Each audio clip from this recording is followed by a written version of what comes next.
Dear students, plus 2 Maths, Chapter 2, Complex Numbers, அதாவது கலப்பெண்கள். Exercise 2.3, பயிற்சி 2.3.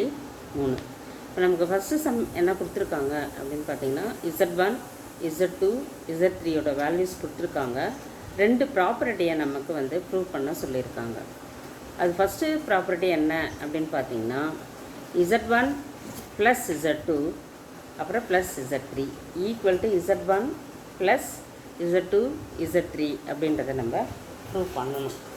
Next பார்த்தீங்கன்னா Z1 into Z2 into Z3 is equal to Z1 into Z2 Z3ன்னு prove பண்ணணும். இப்போ first property நம்ம left hand side எடுத்துக்கிறோம். Z1 plus Z2 plus Z3 எடுக்கும் பொழுது ஃபஸ்ட்டு Z1ஐயும் Z2ஐயும் ஆட் பண்ணிவிட்டு அதுக்கப்புறமா Z3யை ஆட் பண்ணணும். இப்போ நான் வந்து Z1ஓட value 1 minus 3i minus 4i, இங்கே வந்து Z3யோட வேல்யூ ப்ளஸ் 5 எழுதியிருக்கேன். இங்கே வந்து 1 மைனஸ் 7i ப்ளஸ் 5, நான் ப்ராக்கெட்டை ரிமூவ் பண்ணிட்டேன், ஏன்னா வெளியே எந்த நம்பரும் கிடையாது. அதனால் 1 மைனஸ் 7i அப்படியே போட்டுட்ருக்கேன், ப்ளஸ் 5. இப்போ 1 ப்ளஸ் 5, அதாவது ரியல் நம்பர்ஸ் வந்து பார்த்திங்கன்னா 1ம் 5 இருக்குது, அது ரெண்டுத்தையும் ஆட் பண்ணி 6ன்னு போட்டிருக்கேன். இது மைனஸ் 7i வந்து அப்படியே தான் இருக்குது. நெக்ஸ்ட்டு வந்து பார்த்திங்கன்னா இது வந்து ஈக்குவேஷன் 1ன்னு வச்சுருக்கேன். நெக்ஸ்ட்டு வந்து ரைட் ஹேண்ட் சைடில் இருக்கிறது என்ன அப்படின்னு பார்த்தீங்கன்னா Z1 plus Z2 plus Z3. First நான் வந்து Z1 எழுதியிருக்கேன், ப்ளஸ் ப்ராக்கெட்டில் வந்து பார்த்திங்கன்னா இங்கே Z2வையும் Z3ஐயும் எழுதியிருக்கேன். இது அப்படியே நம்ம இந்த ப்ராக்கெட்டை நம்ம ரிமூவ் பண்ணிடுறோம். 1 மைனஸ் 3i அப்படியே வந்துடும், மைனஸ் 4i ப்ளஸ் 5ம் அப்படியே வந்துடும். இப்போ இந்த 1 ப்ளஸ் 5 வந்து 6, இந்த மைனஸ் 3i மைனஸ் 4i வந்து இங்கே வந்து 7i வந்துடும். இந்த ஈக்குவேஷன் 1ம் ஈக்குவேஷன் 2ம் வந்து நமக்கு சேம் ஆன்சர் தான் கிடச்சிருக்கு. அதனால் Z1 plus Z2 plus Z3 is equal to Z1 plus Z2 plus Z3 அப்படின்றத நம்ம இங்கே ப்ரூவ் பண்ணியாச்சு. நெக்ஸ்ட்டு வந்து பார்த்திங்கன்னா செகண்ட் சப்டிவிஷன் சம்மில் லெஃப்ட் ஹேண்ட் சைடு அப்படின்னு பார்க்கும்போது Z1 இன்ட்டு Z2 இன்ட்டு Z3ன்னு இருக்குது. Z1ஓட value 1 minus 3i into minus 4i, அப்புறம் ப்ராக்கெட்டை போட்டுட்டு அதுக்கப்புறம் வெளியே 5 போடுறோம்.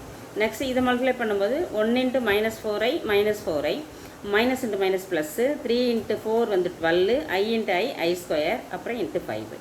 இங்கே மைனஸ் 4i அப்படியே தான் வந்துடும். இங்கே வந்து i ஸ்கொயரோட வேல்யூ மைனஸ் 1ன்றதுனால ப்ளஸ் 12 இன்ட்டு மைனஸ் 1 வந்து இங்கே மைனஸ் 12ன்னு மாறிடும், இன்ட்டு 5ன்னு வந்துடும். இப்போ இந்த 5ஆல் நம்ம மல்டிப்ளை பண்ணோம்னா ப்ராக்கெட்டை நம்ம ரிமூவ் பண்ணிடலாம். 5 into minus 4i minus 20i minus 12 into 5 வந்து நமக்கு 16 தெரியும். நான் ஃபஸ்ட்டு ரியல் பார்ட் முன்னாடி எழுதுகிறேன், அதுக்கப்புறம் இமேஜினரி பார்ட் வந்து நான் செகண்ட் எழுதியிருக்கேன். இதையும் நான் ஈக்குவேஷன் 1 நேம் கொடுத்துருக்கேன்.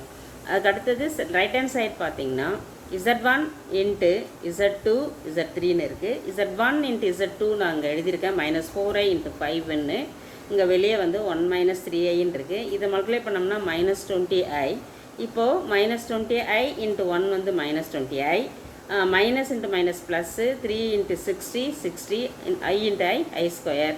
நெக்ஸ்ட் ஸ்டெப்பில் மைனஸ் 20i அப்படியே இருக்கும். இந்த i ஸ்கொயரோட வேல்யூ மைனஸ் 1 அப்படின்றதுனால மைனஸ் 16 வந்துடும், equal to minus 60 minus 20i அப்படின்னு நான் எழுதியிருக்கேன்.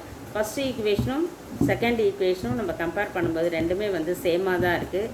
அதனால் நம்ம என்ன கன்க்ளூஷனுக்கு வரோம்னா Z1 இன்ட்டு Z2 அப்புறம் into Z3 equal to Z1 into Z2 Z3 அப்படின்றது நமக்கு ப்ரூவ் பண்ணியிருக்கோம்.